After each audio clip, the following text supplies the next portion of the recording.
We are definitely starting to feel some of the effects of Tropical Storm Nestor, and you can see behind me we're actually right by a boat ramp. All these people are now in line. They are waiting for the president to get here later today.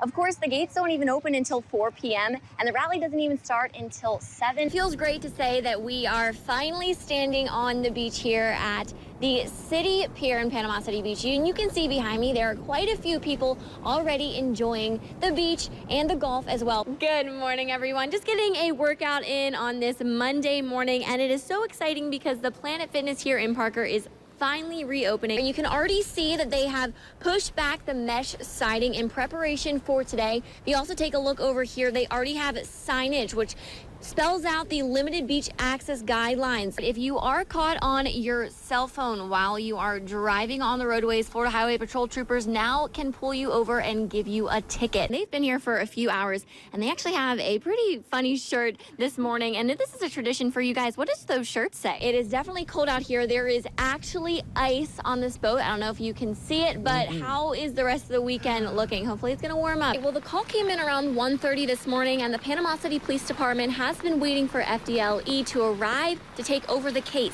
And as you can see behind me, they just arrived. And I'm here with Mr. Al Roker to get some more details about why they're here. And thank you so much for coming here this morning. You know, we really do appreciate it. Hurricane Michael obviously devastated our area. So I'm going to have to get back in, get a head start to everybody. Tomorrow is scallop season. I'm going to put on my goggles. I'm heading out there. Hope you guys have a great day. Bye!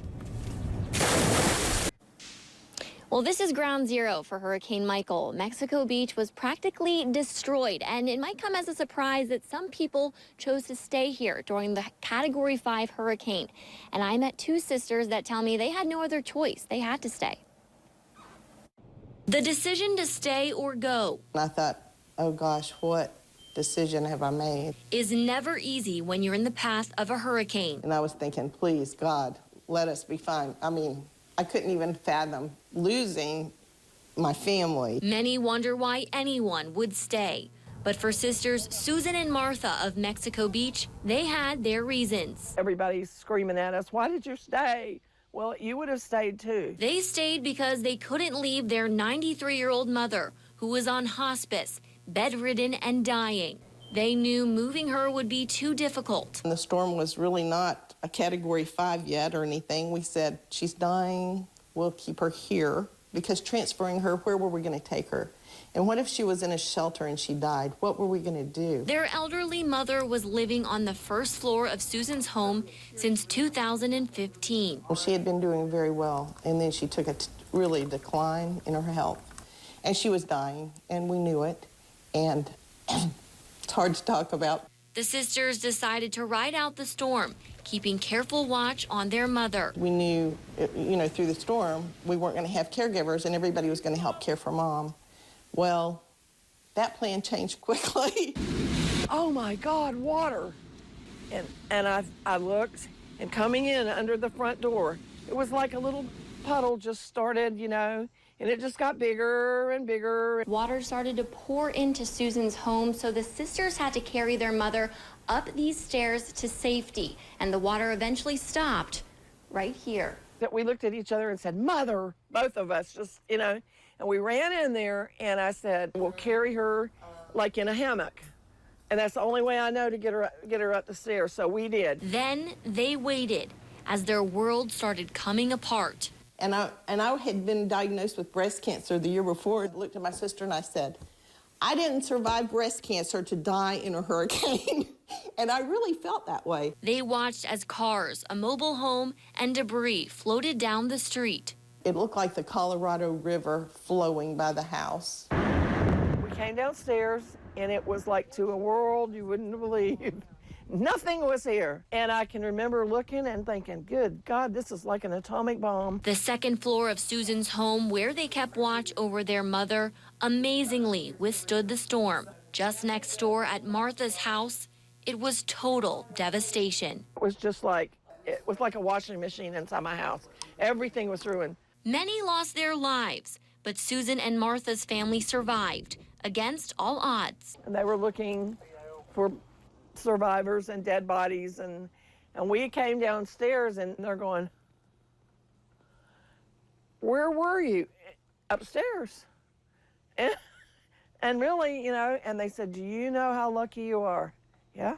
Paramedics rushed their mother to a hospital, but the sisters didn't even know where until days after the storm. Their mother died a few weeks later, peacefully under hospice care. Susan is still living in the upstairs of her home that protected them from Michael's winds. Martha is living in a camper while she rebuilds her house. As bad as it was, things have really improved. Are there things that still need to happen? Yes, but from where we started, amazing. The sisters stay positive. Though their lives are in limbo, they celebrate being survivors. Things can be replaced. I don't try to dwell on it. I just try to move forward. In Mexico Beach, And better days are ahead. And better days are ahead for our community and our people. Jordan McCool, News Channel 7. It's just sad to see such an icon in our community burn like it has. Hours of work by fire crews wasn't enough to save the iconic Red Bar in Grayton Beach. The Red Bar has been much more than just a restaurant. It's an icon for the entire community. Locals and visitors from all over have been coming to this spot for years. I was on the streets of Chicago several years ago with a Red Bar t-shirt on and was stopped numerous times by people telling me they knew where it was. It was known for its character, from live music to great food and just a unique environment. This building's been a part of my life since I was 6 years old. My daughter works here. My friends own it. So it's a really sad day in my life, and it's a sad day in Walden County's life. Many people called the restaurant the most popular indoor destination in the area. But for now, it's gone. People came to the Grayton Beach for the Red Bar for 25 years, and that is a fact. But I know that the Red Bar, knowing the Petit family in particular, my father, we will rebuild. The community is heartbroken, but many are choosing to focus on the future. It is just absolutely devastating to me. But it will rise from the ashes and be the Red Bar again. In the meantime, restaurant staff and the community will hold on to years of memories. In Walton County, Jordan McCool, News Channel 7. Morning, Kennedy. It's a race against the clock. Mr. Bailey gets to work before the sun comes up to make sure all his students get to school on time. Come on up here, girl. You're going to be all right. Mr. Bailey greets every student as they get on the bus. He's been driving in Bay District for 20 years after spending 20 in the Air Force. I'm right around 62. Actually, I am 62. And these kids keep me young. They really keep me young. I mean, they keep me going. They're challenging, but I love them. The process to become a driver is extensive. 4 written tests, a 40-hour class, a health exam, and a driving test. This isn't the typical office, and it's not the standard 9-to-5 job, but Mr. Bailey says he wouldn't trade being a bus driver for the world. For me, I know my kids, and I know my kids' parents, because I've been doing this route now for, oh gosh, I don't know, many, many years. So I'm used to them. The kids I have on the bus now, I've had their siblings prior to that. So I'm pretty used to the area that I work in. How's your father-in-law doing? It's not just a job to them. You know, they're taking it personally. It's a lot of work, a lot of responsibility, and you know, a lot of them take that second parent role with these students and take them under their wing, and you know, there's someone to talk to. They may be the only positive role model that student has. Mr. Bailey says bus drivers need to have the heart and patience for the kids. Obviously, you're not going to, you know, get rich doing this job. It's more of the self-satisfaction of helping kids and being that role model. After the morning drop-off, this everyday hero gets a break. Then it's time to pick up his kids from school and get them home safe again. In Bay County, Jordan McCool, News Channel 7.